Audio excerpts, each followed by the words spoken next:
अस्सलाम वालेकुम नाजरीन, आप देख रहे हैं आवाज़ और मैं हूं शहजाद इकबाल। सानिया लाहौर गुलशन इकबाल पार्क में जो धमाका हुआ, 74 अफराद उसमें जहां बहक हुए और तकरीबन 300 अफराद जो हैं वो जख्मी हुए। बहुत सारे जहां बहक होने वाले में बच्चे और बच्चियां भी थी। इस इशू पर मैं एक इंपॉर्टेंट बात आज करने जा रहा हूं प्रोग्राम में।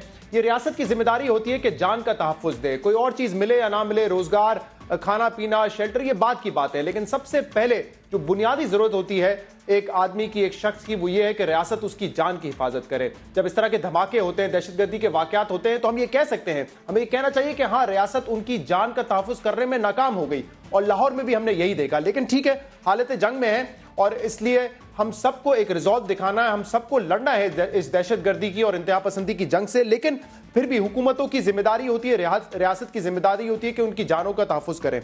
एक इंपॉर्टेंट बात यह है कि जो जख्मी हो जाते हैं, और इस इंसिडेंट में जैसे कि मैंने बताया कि 300 के करीब लोग जो है वो जख्मी हुए थे, रियासत और हुकूमतें उनके साथ क्या करती हैं, उनका ध्यान किस तरीके से रखा जाता है, उनके लवाहिकीन को कोई परेशानी तो नहीं होती, उनके रिश्तेदारों को कोई परेशानी तो नहीं होती अस्पताल इंतजामिया की जानिब से। क्योंकि जब हम नाकाम हो गए उस दहशतगर्दी के वाक़े को रोकने के लिए, तो कम से कम जो हुकूमत कर सकती है, जो इंतजामिया कर सकती है, वो ये है कि रिश्तेदारों को परेशानी ना हो जो जख्मी इलाज के लिए जाते हैं। और इसीलिए आज मैं दो ऐसे शख्स को आपके सामने रखूंगा इस प्रोग्राम में जो कि मुतासिर हुए हैं इस धमाके में, और उनके साथ क्या हुआ है इस ट्रेजेडी में वो भी मैं आपको बताऊंगा।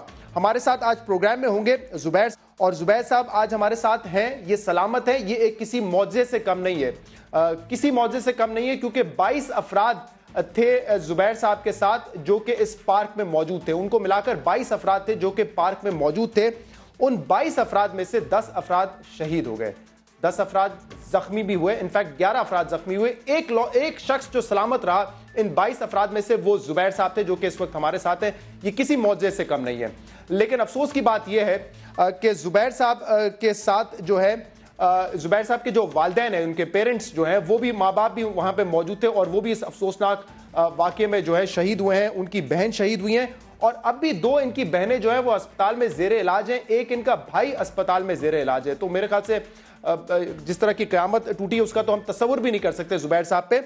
लेकिन हुआ क्या है, हुआ यह है कि जुबैर साहब की जो एक बहन और एक भाई है जिनको जिना अस्पताल में इलाज की जरूरत थी, उनको बड़ी मुश्किलात पेश आई हैं। कल वो काफी देर तक जो हॉस्पिटल के बाहर मौजूद थे, इंतजामिया उनका इलाज करने के लिए, उनको बेड देने के लिए तैयार नहीं थी इमरजेंसी में। ये क्यों हुआ, ये हम जुबैर साहब से जानेंगे और जो वाकया पेश आया उस पर भी हम बात करेंगे। यानी शायद है ये खुद उस वाकये के। तो जुबैर साहब, बहुत बहुत शुक्रिया, आपने प्रोग्राम में हमें ज्वाइन किया। मैं कुछ ही देर में आपसे बात करता हूँ। तारुफ में करवाऊँ, हमारे साथ रियाज साहब भी मौजूद है। रियाज साहब के साथ जो हुआ है वो बहुत ही ज्यादा अफसोसनाक है। मोहम्मद यूसुफ जो कि इस हादसे में शहीद हुए हैं, लाहौर ब्लास्ट में जो शहीद हुए हैं, उनके हवाले से पहले रोज ही यह कह दिया गया कि उनका शनाख्ती कार्ड मिला है और उनको मुबैना तौर पे खुदकुश हमला आवर कह दिया गया। और ये किसी और ने नहीं कहा, ये डीआईजी ऑपरेशन ने उसी दिन, जिस दिन ये धमाका हुआ, उसी दिन ये खबर आ गई थी कि इनका शनाख्ती कार्ड मिला है और हमें शक है कि ये जो है इस दहशतगर्दी के वाकये में मुलविस थे, बल्कि ये खुदकुश हमला आवर थे। बाद में जाके ये पता चला कि वो इस वाकये में शहीद हुए हैं, वो कोई खुदकुश हमला आवर नहीं थे। मोहम्मद यूसुफ वो इस वाकये में शहीद हुए। और वो कब पता चला, जब जमातुल एहरार जिन्होंने इस वाकये की जिम्मेदारी कबूल की, उन्होंने एक तस्वीर रिलीज की और उन्होंने नाम रिलीज किया कि ये हमला हमने करवाया और सलाउद्दीन खुरसानी जो है सुसाइड बॉम्बर था। तब हमें पता चला कि मोहम्मद यूसुफ जिस पर शक किया जा रहा था, और जो शक था वो इस हद तक फैल गया था कि हर टीवी चैनल में उसका शनाख्ती कार्ड जो है वो दिखाया जा रहा था और कहा जा रहा था कि ये मुबैना सुसाइड बॉम्बर है। जाहिर सी बात है, नेग्लिजेंस पुलिस की तरफ से है। जब तक उनको कंफर्मेशन नहीं थी, इस खबर को नहीं बताना चाहिए था। शक की बुनियाद पे ये अफवाह उड़ा देना कि ये सुसाइड बॉम्बर है, इससे बहुत डैमेज हुआ है। डैमेज इस हद तक हुआ है कि उनके एक भाई को हार्ट अटैक आ गया जब ये पता चला, और वो भाई हमारे साथ मौजूद है, रियाज। और बाकी जो उनके 3 भाई थे उनको तो लॉ एनफोर्समेंट एजेंसीज ने उठाया भी, और 2 और रिश्तेदार थे जिनको उठाया गया। अब जब ये पता चल गया है कि मोहम्मद यूसुफ जो है वो खुदकुश हमला आवर नहीं था, तो उनको रिलीज किया गया है। लेकिन रियाज को जब ये पता चला तो उनको जो है दिल का दौरा पड़ा, और अब वो सही है, ठीक है, सेहतियाब है, हमारे साथ प्रोग्राम पे मौजूद है। तो रियाज साहब, आपका भी बहुत बहुत शुक्रिया प्रोग्राम में शामिल होने के लिए। और हुकूमत की तरफ से, यानी कि PMLN की तरफ से हमारे साथ उज़मा बुखारी साहिबा मौजूद है। आपका भी बहुत बहुत शुक्रिया उज़मा बुखारी साहिबा। पहले मैं इनसे बात कर लूँ, उसके बाद मैं आपकी तरफ आता हूँ। जुबैर, आप बताइएगा, आप एनी शाहिद हैं और मुझे बड़ा अफसोस है जो आपके साथ हुआ है। ये किसी क़यामत से कम नहीं है कि अगर 10 आपके फैमिली में जो है वो शहीद हुए हैं और खुद आपके माँ बाप और आपकी बहन भी इस वाक़े में शहीद हुए हैं। जरा बताएगा कि क्या हुआ था उस दिन। साढ़े सिंधों मेहमान आए सी तकरीबन 15-16।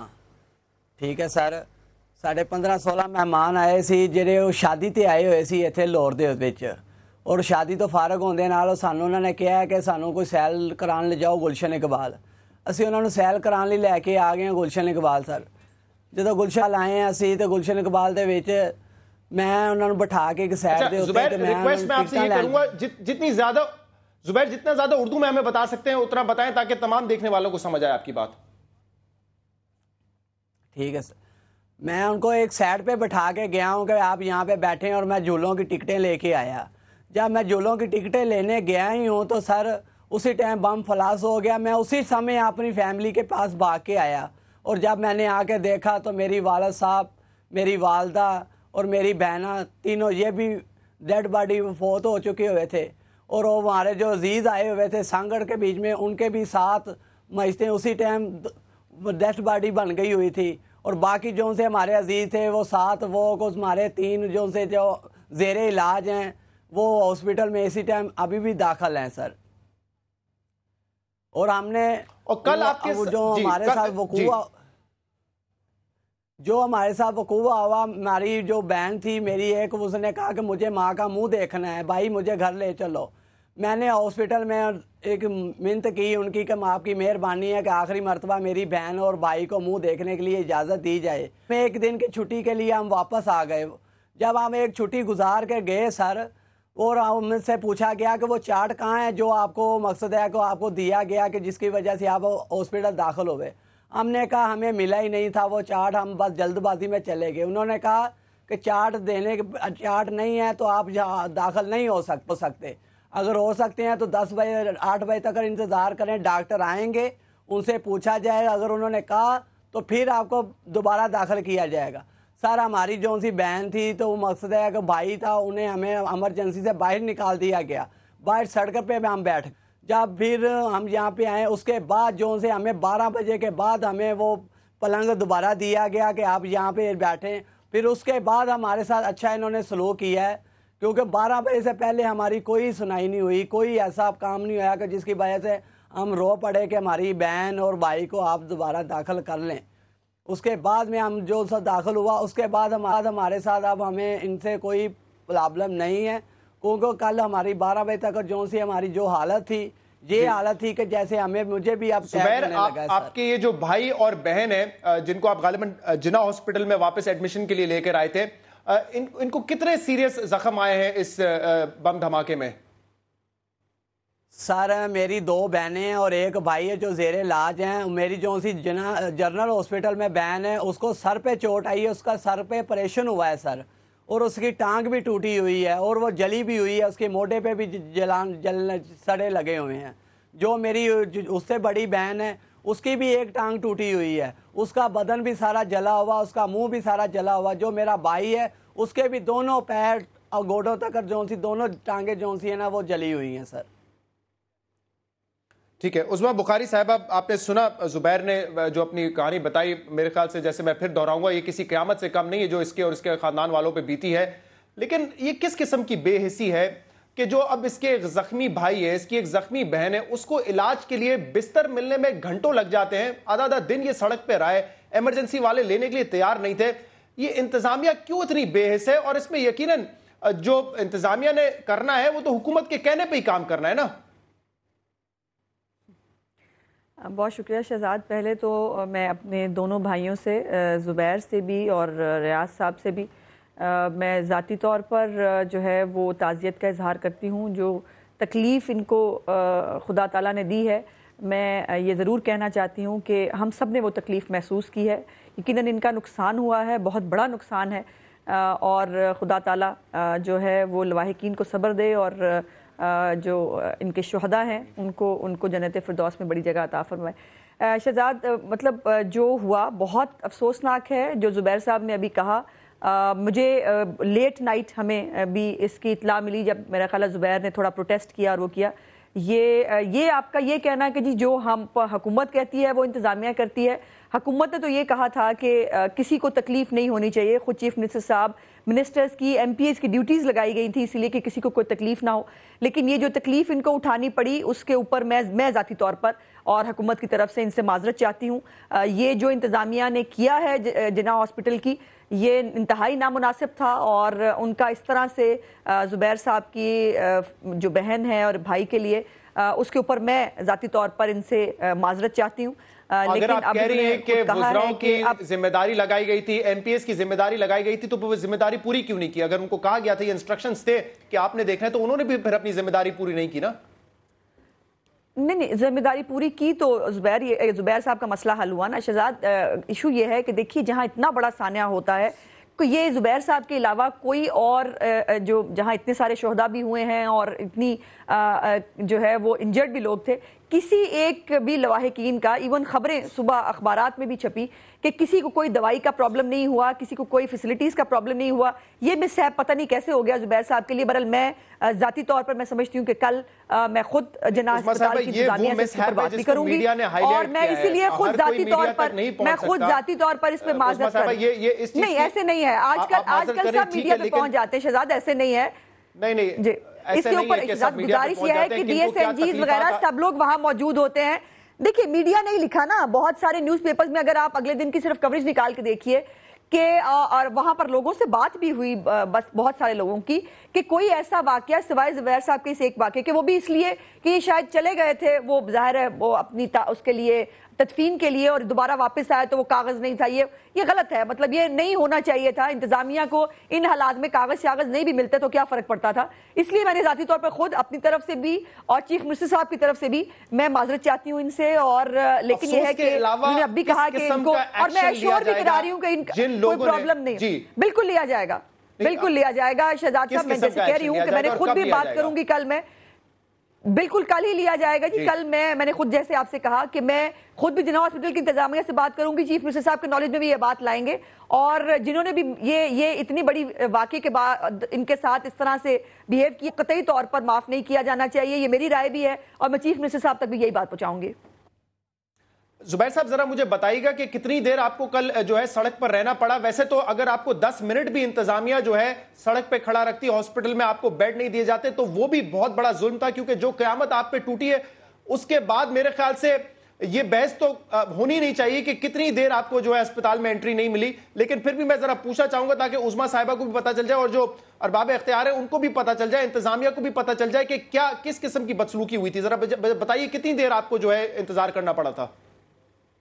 सर, मैं अपने भाई को और बहना को रश्के के बीच में लेके आया जिना हॉस्पिटल, और मैंने आते सार जो सा ना पहले सीधा एमरजेंसी में अंदर गए अपने दोनों बहन और भाई को लेके। और जब मैं अंदर गया तो मैंने सबसे पहले वो उसी डॉक्टर से बात की जिससे हम छुट्टी लेके गए थे, और उसने हमें पहले हाथ ही मुआयदा किया कि वो कागज़ कहाँ है, वो चार्ट कहाँ है। हमने कहा वो हमसे गुम हो गया। मैंने उनसे एक बात करी कि देखो हमारी 10 मौतें हो गई हैं, आपके लिए वो कागज़ ज़्यादा कीमती है, हमारी मौत से ज़्यादा, मेरी माँ की ज़्यादा से कीमती है वो कागज़ जो आपको चाहिए और हमारा इलाज होगा। उन्होंने कहा आप बाहर चले जाएं, और हम बाहर आ गए। और मैंने फिर वो DCO साहब, जुबैर साहब, डॉक्टर साहब का नाम बताइएगा जरा, आपको नाम मालूम है उनका? मैं भी यही पूछना चाह रहा था, कौन थे वो डॉक्टर साहब? जुबैर जी, डॉक्टर साहब का जरा नाम बताइए। डॉक्टर साहब का नाम तो नहीं है मुझे पता, लेकिन मैं आपसे एक बात कहना चाह रहा हूँ। चले, जो DCO साहब के मीर साहब हैं जो DCO साहब के, उनको मैंने कॉल की जनाब, उनको मैंने कहा सर हमें यहाँ पे एडमिशन नहीं मिल रही, हमें अंदर नहीं जाने दे रहे। फिर उन्होंने डॉक्टर से वो उनका जो बड़ा था सजाद साहब वहाँ पे जिना हॉस्पिटल में, उनसे उन्होंने बात की। उन्होंने मुझे कहा आप 34 नंबर दरवाजे में चले जाएँ, 34 नंबर वो कमरे में चले जाए, 34 नंबर। मैं 34 नंबर कमरे में गया, वहाँ पे मुझे मिली। उन्होंने भी मुझे यही सवाल कहा वो कागज़ कहाँ है।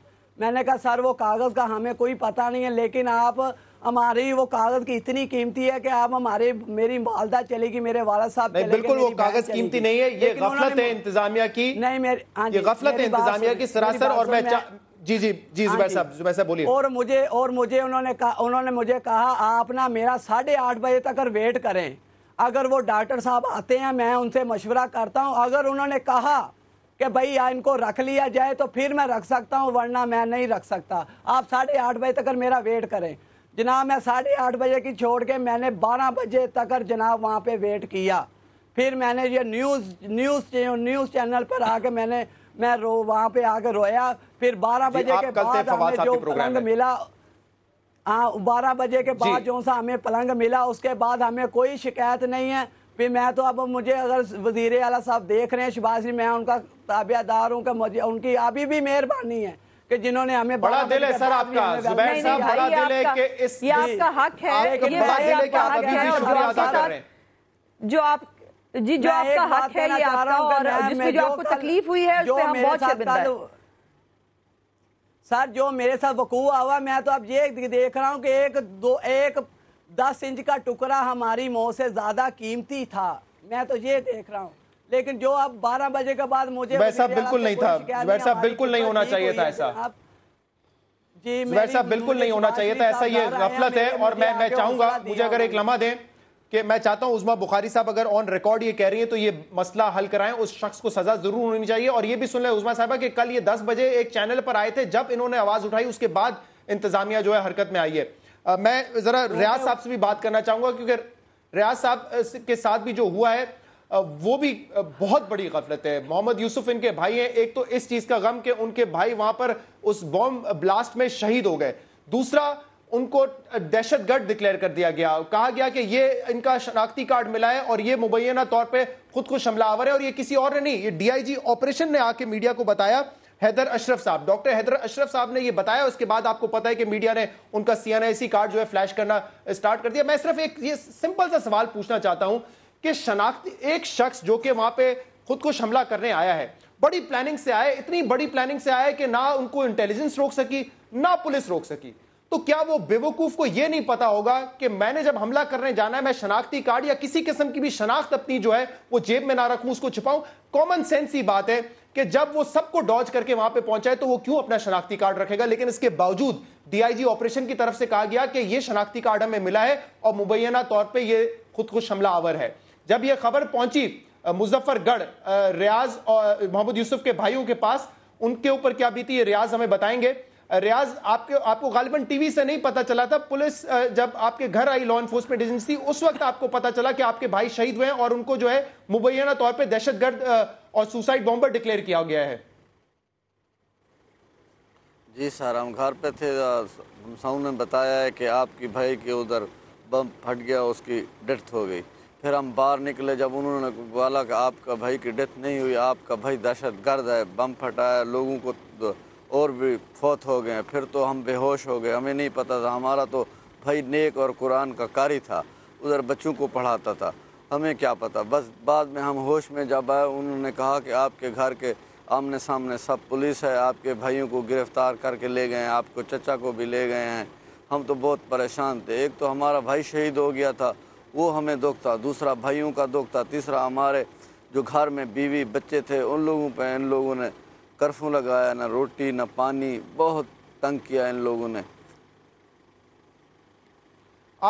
आपको ये यकीन आया जब उन्होंने कहा कि आपका भाई जो है वो खुदकुश हमलावर था और अपने आप को उसने उड़ा लिया जिसमें इतनी सारी जाने गई हैं? यकीन किया आपने उनकी इस बात को?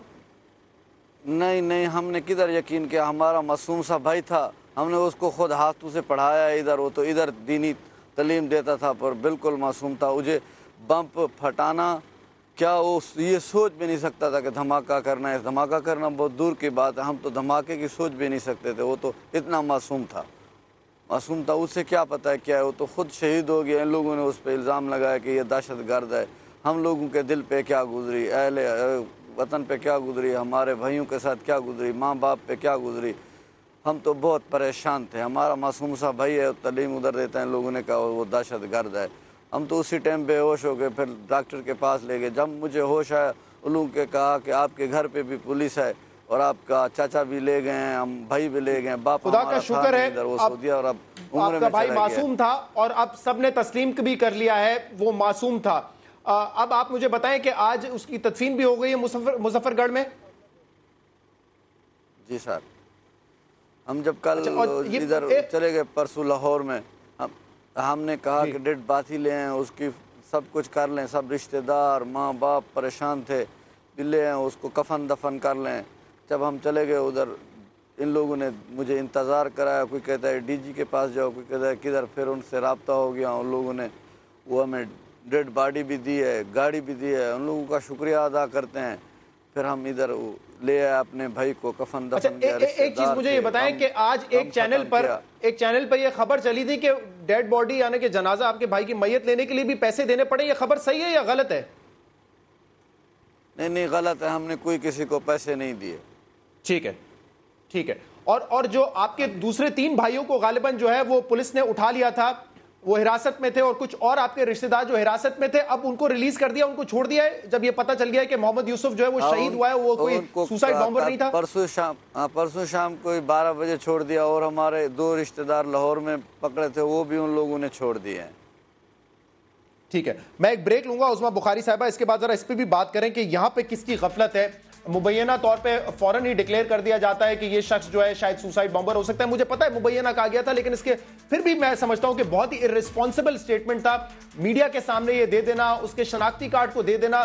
जो तजलील होनी होती है, जो फैमिली पे परेशानी होनी होती है, वो तो गुजर गया ना, उसके बाद फिर पता चलता है कि नहीं वो नहीं था। इस पर बात करेंगे एक ब्रेक के बाद।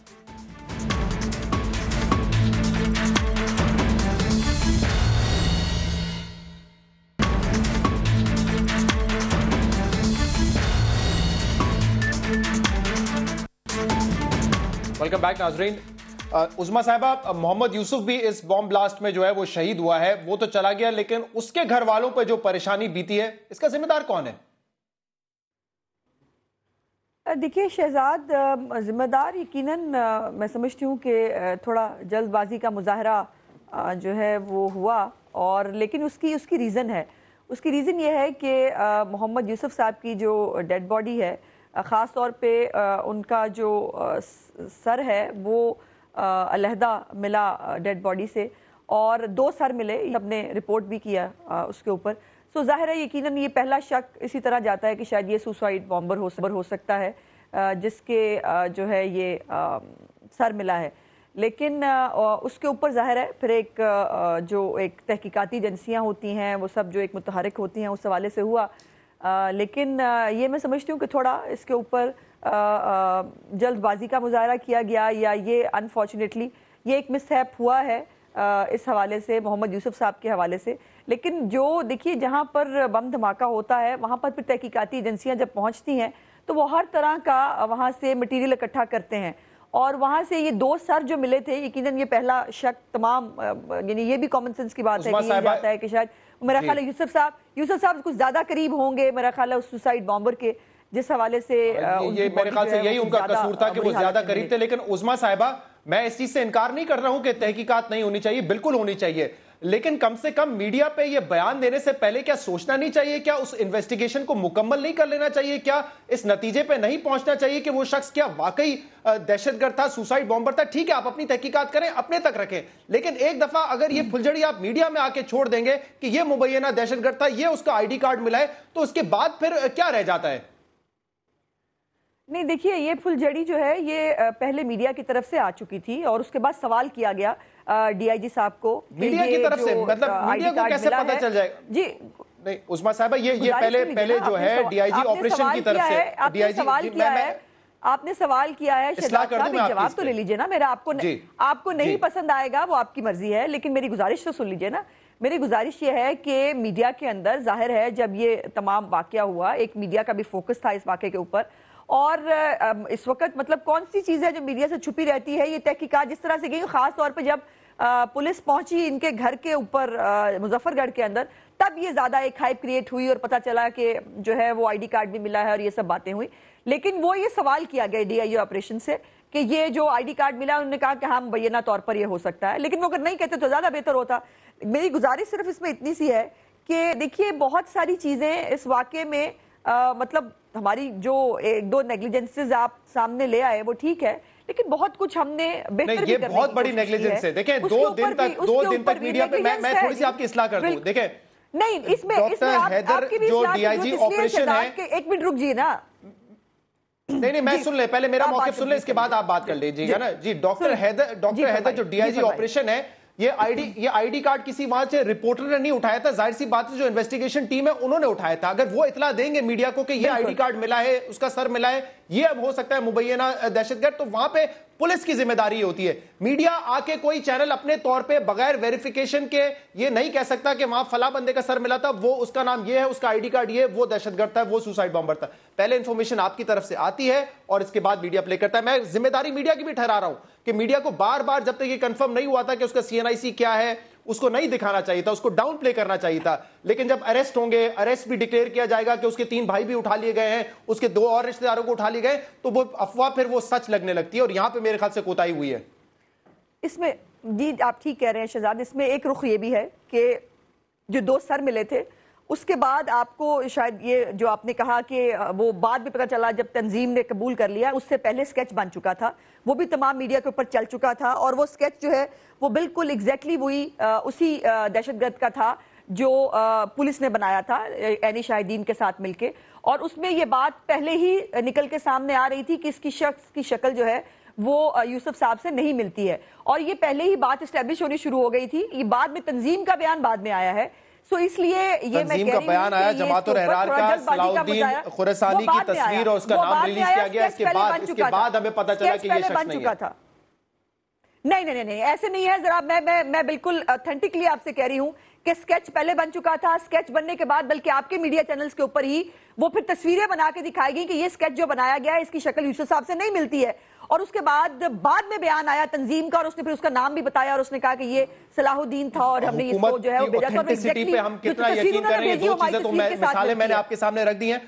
अगर मैं खुदा ना खास्ता ये जो है रियाज साहब हमारे साथ हट्टे कट्टे हैं, बेहोश हो गए ये खबर सुन के कि एक तो उनका भाई जो है वो फौत हो गया, दूसरा ये पता चला कि वो दहशतगर्द था। मतलब खुदा ना खास्ता इनको कुछ हो जाता, उनकी बीवी को कुछ हो जाता, उनकी माँ को कुछ हो जाता, ये कौन जिम्मेदार होता है? इतना आप हल्के उससे नहीं कह सकते ना कि इस तरह के वाकये में हो जाती है, लैप्सेस हो जाते हैं।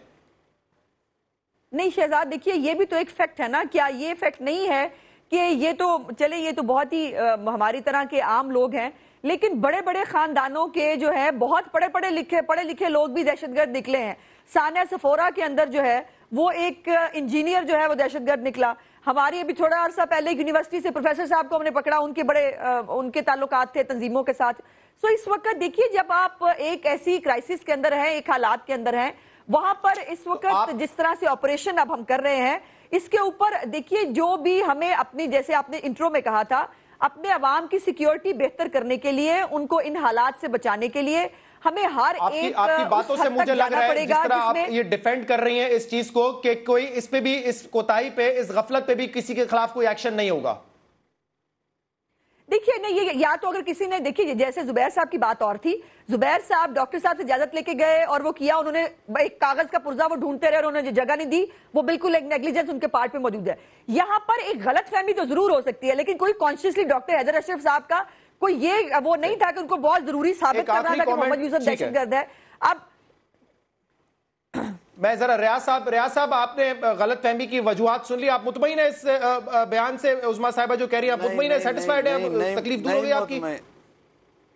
नहीं, ऐसे नहीं मुतमईन है, जरा सी गलत फहमी नहीं है, तो बहुत गलत फहमी है। भी एक आदमी निहायत शरीफ आदमी है, उसको दहशतगर्द बना रहे हैं, उसके घर वालों पे कर्फ्यू लगाया, वो इधर रोड पी रहे हैं। एक गलत से थोड़ी सी गलती नहीं है, बहुत बड़ी गलती है। इधर हमारा डेट पे हो सकता था और माँ भी हमारी मर सकती थी, उसको पता था हमारा बच्चा तो मासूम है, कुरान का कारी है, वो किधर दहशतगर्द हो सकता है?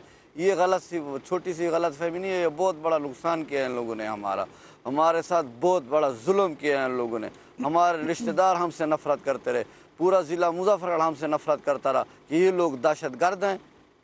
हमारे रिश्तेदार हमसाए सब कहते हैं आप लोग दहशतगर्द हो। ये ज़रा सी गलती है, इतना बड़ा इल्ज़ाम है कि हम इसका अजाला भी ये नहीं कर सकते, हुकूमत अजाला भी नहीं कर सकती। इतना इल्ज़ाम लगा, हम छोटे से आदमी हैं, छोटा हो या बड़ा हो, गुनाह होता है। इन लोगों ने गुनाह किया है, ये लाजमी नहीं है जो आदमी छोटा हो, जो कौम छोटी हो उसको दबाओ मार दो, कोई बात नहीं है। ये हुकूमत का काम नहीं है। सोचें समझें देखें, बाद में कह देते समझते देखते। उस्मा साहिबा मेरी बात छोड़ दें, मुझसे आप इख्तिलाफ कर सकती हैं, लेकिन रियाज भाई की बात पे क्या कहेंगी अब आप? जी देखिए, मैंने रियाज भाई की किसी बात का जवाब इसलिए नहीं देना चूंकि वो हक बजानिब है, उनको तकलीफ हुई है। लेकिन मैंने छोटा नहीं कहा, मैंने कहा हमारी तरह के आम लोग, मैंने ये कहा, मैंने अपने आप को कहा भाई, मतलब मैं आपको छोटा कैसे कह सकती हूँ, आप बड़े मोअज़्ज़ज़ भाई हैं, आप मेरे भाई हैं, लेकिन मेरी गुजारिश ये है, जैसे मैंने जो एग्जाम्पल दी, रियाज भाई आपने बात कर ली ना, आपने बात कर ली, मुझे गुजारिश करने का। अच्छा, उसमें थोड़ा अगर वो बोल भी ले तो बोल लेने दे, बेचारे उनका दिल दुखा हुआ है ना। दहशतगर्द कहने का हमें कोई खुशी तो नहीं थी, लेकिन मैंने कहा कि उस वक्त जो हालात जिस तरफ जा रहे थे, जिस तरफ तहकीकात इशारा कर रही थी, वो और चीज थी, और उसके ऊपर मैंने गुजारिश भी की है पहले कि जल्दबाजी हो गई, ये नहीं होनी चाहिए थी। ये कॉमन सेंस वाली बात समझ आती है उसमें बुखारी साहब कि एक दहशतगर्द जो सबको हर जो है सिक्योरिटी लाइन को अबूर करके आएगा, इंटेलिजेंस को धोखा दे के आएगा, वो जेब में शनाख्ती कार्ड नहीं रखेगा। ये मेरे ख्याल से जो भी इन्वेस्टिगेशन कर रहे हैं जरा उनको बता दें कि वो अपनी आइडेंटिटी लेके नहीं घूमेगा, जैसे ही फटे तो उसको फौरन जो है उसके ताने बाने वो जोड़ लें आप जाकर। कॉमन सेंस होती है मेरे ख्याल से। मुझे नहीं पता कि किसने ये उठाया था, डीआईजी ऑपरेशन थे या कोई और थे, लेकिन इससे ज्यादा कॉमन सेंस की चीज नहीं हो सकती कि जो हर सिक्योरिटी को पार करके वहां पे पहुंच गया, इंटेलिजेंस को पता नहीं कब से धोखा दे रहा होगा, कब से वो बारूदी मवाद जमा कर रहा होगा, और वो ये बेवकूफी करेगा कि जेब में शनाख्ती कार्ड लेके चलते अपने आप को फाड़ने के लिए। खैर, मैं आपका शुक्रिया अदा करना चाहूंगा रियाज साहब, और मीडिया की तरफ से रियाज साहब मैं आपसे माफी मांगता हूं, क्योंकि हम सबकी जिम्मेदारी बनती थी कि खबर को वेरीफाई करें और उसके बाद चलाएं। आपका बहुत बहुत शुक्रिया। जरूरत नहीं है, कोई बात नहीं है। इन लोगों ने बस जो हो गया, हम पे तो क़यामत गुजर रही थी। अल्लाह का शुक्र है, अल्लाह का शुक्र है। अल्लाह आपको सब्र दे, अल्लाह आपके घर वालों को सब्र दे। आपका बहुत बहुत शुक्रिया उस्मा साहिबा, आपका भी शुक्रिया, और बहुत बहुत शुक्रिया जुबैर साहब। हम उम्मीद करते हैं कि आपके जो भाई बहन इस वक्त जेरे इलाज हैं, अल्लाह उनको जो है जल्दी सेहतियाब करे, और आपके रिश्तेदार जो इस दुनिया में नहीं है, अल्लाह उनको जन्नत नसीब करे। एक ब्रेक लेंगे और ब्रेक के बाद हम बात करेंगे क्रिकेट का जवाल, ये कब खत्म होगा। 2 माफियां तो आ चुकी है, अगली माफी किसकी तरफ से होगी, इस पर बात होगी। हमारे साथ रहिएगा।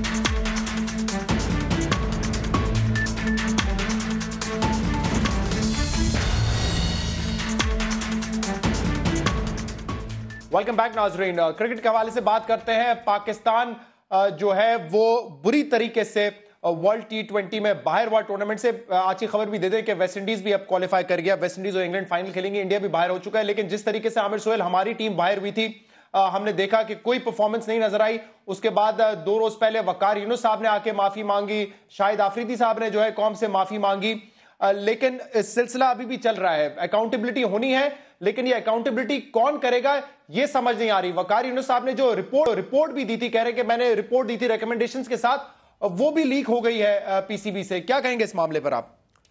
देखिए, सारा मामला ही जो है वो काफ़ी गंभीर है। और देखिए, जब आपको शिकस्त होती है तो फिर एज ए बॉडी कलेक्टिवली आपने उसको एक्सेप्ट करना होता है और आपने ब्लेम लेना होता है, और बड़ों ने ये आके करना होता है। अब बड़े जो कर रहे हैं वो ये है कि वो ये तहकीकाती कमेटी जो गलत बनाई हुई है, तहकीकात करा रहे हैं प्लेयर्स से, कोचेस से।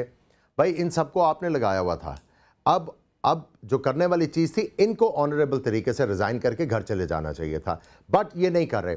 ये बेसिकली जो इनकी गेम थी, ये प्लेयरों को आपस में लड़ा के नया इशू खड़ा करा के और ख़ुद आराम से बैठे रहे, लेकिन वो हो नहीं रहा।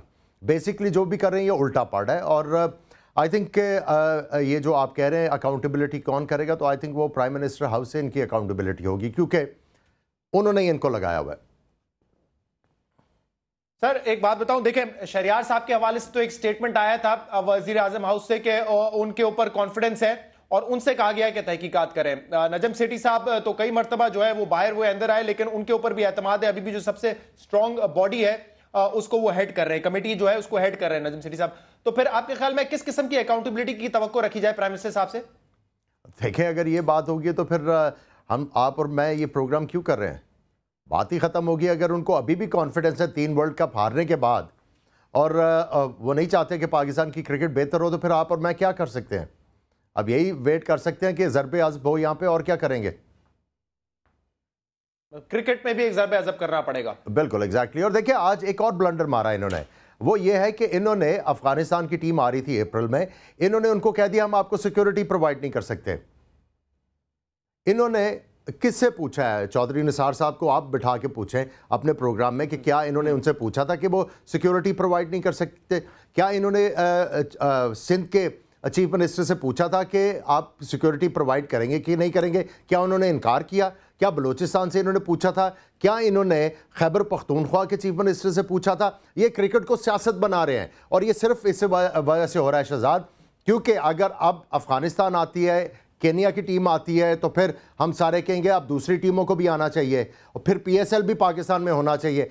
ये सिर्फ पीएसएल को बचाने के लिए इन्होंने ये फॉरेन टूर है उनको कैंसिल कर दिया है। ये तो हाल है इन लोगों का, तो आप इनसे क्या बेहतर की तवक्को कर रहे हैं?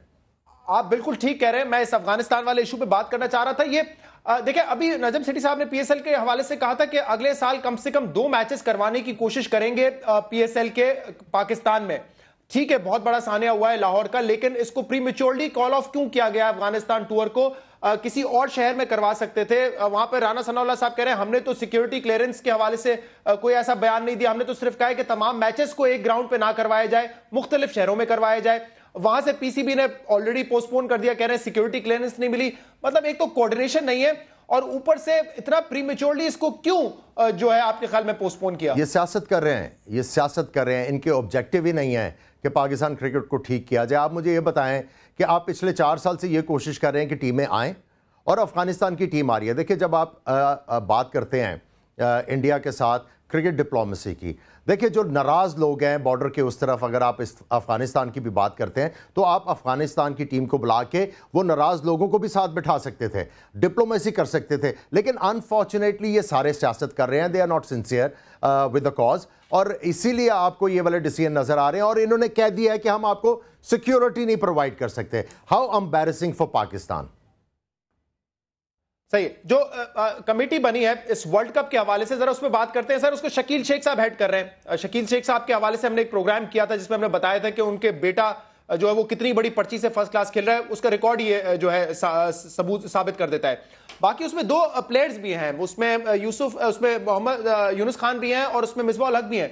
मतलब जो प्लेयर्स अभी भी टीम का हिस्सा है वो कैसे अकाउंटेबिलिटी कर सकते हैं अपने बाकी खिलाड़ियों की? यही तो आपको ये इनका माइंड सेट बता रहा है। ये करवाना क्या चाह रहे थे? ये प्लेयरों को आपस में लड़वाना चाह रहे थे और फिर छुपना चाह रहे थे। अभी नजम सेठी साहब ने ये सारे डिसीजन किए हुए हैं, कोच से लेके कप्तान से लेके हर डिसीजन उनका किया हुआ है। ये तो शहरियार साहब बाद में आए ना, जब इनको सुप्रीम कोर्ट ने जब कहा कि आप नजम सेठी और ज़का अशरफ नहीं रहेंगे, कोई और बने, तो ये तब बने हैं। उससे पहले नजम सेठी साहब ने जब ये इंटरम बने हुए थे सारे डिसीजन उन्हीं के किए हुए हैं। अब ये शहरियार के पीछे छुप रहे हैं। उसके बाद उन्होंने प्लेयरों को लड़वा के फिर उसके पीछे छुपना था। तो basically everything is not hunky डोरी। और जो आप कह रहे हैं कमेटी, देखिए तहकीकात जो करते हैं वो आउटसाइड फ्रॉम ऑर्गेनाइजेशन आप लोगों को लेते हैं। जब ऑर्गेनाइजेशन के जो मुलाजिम लोग हैं और जो ऑर्गेनाइज के साथ मुंसलिक हैं और जिनकी वजह से ये सारा कुछ हुआ हुआ है, अब आप समझते हैं कि सुभान की कोई कंट्रीब्यूशन नहीं है? जिन्होंने फैसले किए हैं, जिन्होंने फैसले किए उनकी कोई कंट्रीब्यूशन नहीं है पाकिस्तान क्रिकेट के डाउनफॉल में। अब वो तहकीकात कर रहे हैं। और भाई घर जाओ। और मैं ये कहूँगा शहजाद, 5 फंडामेंटल्स हैं जर्नलिज्म के, आपको पता है। और जो लास्ट है ना, जो बड़ा इंपॉर्टेंट है, वो है एथिक्स, मोरालिटी। और इन लोगों में नहीं है। यहाँ पे रिजाइन आने चाहिए थे। 3 वर्ल्ड कप हार गए हैं। आप मुझे बताएं, 3 वर्ल्ड कप हारने के बाद इनको कोई शर्मिंदगी नहीं है, इनको कोई शर्म नहीं है। अभी भी बैठे हैं। जिन लोगों ने फैसले किए हैं अकाउंटेबिलिटी भी वही कर रहे हैं। बल्कि सिर्फ वो नहीं, जैसे मैंने कहा 2 प्लेयर्स भी हैं और वही प्लेयर हैं जो फ्यूचर में खेलेंगे भी इन लड़कों के साथ। तो लेट्स सपोज अगर यूनुस खान या मिसबा किसी पे फिंगर पॉइंटिंग करते हैं और शायद वो अपनी नीयत में ठीक फिंगर पॉइंटिंग करते हैं, लेकिन कल उन्हीं लड़कों के साथ उन्होंने जो है टीम में खेलना भी है। ये बात बिल्कुल समझ नहीं आई। लेकिन सुने, हमने बड़ा तनकीद का निशाना बनाया था आफरीदी की कप्तानी को और वकार यूनुस साहब की कोचिंग को भी। वो तो अपनी जगह स्ट्रेटेजिक डिसीजंस पे आप तनकीद कर सकते हैं, आपका मुख्तलिफ ओपिनियन हो सकता है। लेकिन वो कह रहे हैं कि अगर मैंने एक रिपोर्ट दी और उसको यकीनन लीक नहीं होना चाहिए था, ये कैसे लीक हो गई? और इस इशू पे तो कम से कम मैं समझता हूं कि वकार यूनुस साहब का जो गुस्सा हमने 2 दिन से देखा है वो जायज है। देखिए, बात ये, सबसे पहले तो मैं ये कहूंगा कि जब वकार यूनुस ये रिपोर्ट लिख रहे थे तो उनको वो जाहिर है पाकिस्तान की बेहतरी के लिए रिपोर्ट लिख रहे थे। अगर उन्होंने दिया है तो फिर उनको डरना क्या? लेकिन बात यह है, जो जिस बंदे का शकील शेख का नाम ले रहे हैं वो एक मुलाजिम है एक मीडिया ग्रुप का। जब आप उसको हेड बनाएंगे तो आप एक्सपेक्ट करते हैं कि ये वाली बातें सीक्रेट रहेंगी। क्या बात कर रहे हैं आप? और आपको पता नजम सेठी भी एक मीडिया ग्रुप का मुलाजिम है। आप क्या बात कर रहे हैं, ये बातें लीक नहीं होंगी? मतलब जिस स्कूप की तलाश में सहाफी होता है वो खिचड़ी वहीं पे पक रही है। तो आपका ये पॉइंट बिल्कुल वैलिड है। जाहिर सी बात है, खबर की तलाश में तो हर कोई होता है। कोई उम्मीद हम करें आमिर शोएब साहब के अकाउंटेबिलिटी होगी और कुछ जो रिकमेंडेशंस आप तमाम एक्स क्रिकेटर्स एक अरसे से दे रहे हैं वो नजर आएगा, या उम्मीद छोड़ दें उस पर हम? नहीं, देखिए, मैं जितना मैं नवाज शरीफ साहब को जानता हूं, मुझे पता है कि वो एक्शन उधर से आएगा। ये हो ही नहीं सकता कि एक्शन ना हो, और अगर वो एक्शन नहीं करेंगे तो वो अपने नाम के आगे क्वेश्चन मार्क कर देंगे। क्योंकि देखें, लोग भूल गए हुए थे ये 35 पंक्चर वाली बात, ये कहीं पे भी जो है वो सब्सटेंशिएट नहीं हुई। लेकिन 3 वर्ल्ड कप हारने के बाद भी अगर ये बंदा वहां पे है तो हर कोई सोचने पे मजबूर हो जाता है कि क्या वजह है कि प्राइम मिनिस्टर ऑफ पाकिस्तान इस बंदे को चेंज नहीं कर सकता। ठीक है, क्या वजह है? ठीक है आमिर शोएब साहब, मेरे पास वक्त बिल्कुल खत्म हो गया। बहुत बहुत शुक्रिया, आपने हमें वक्त दिया।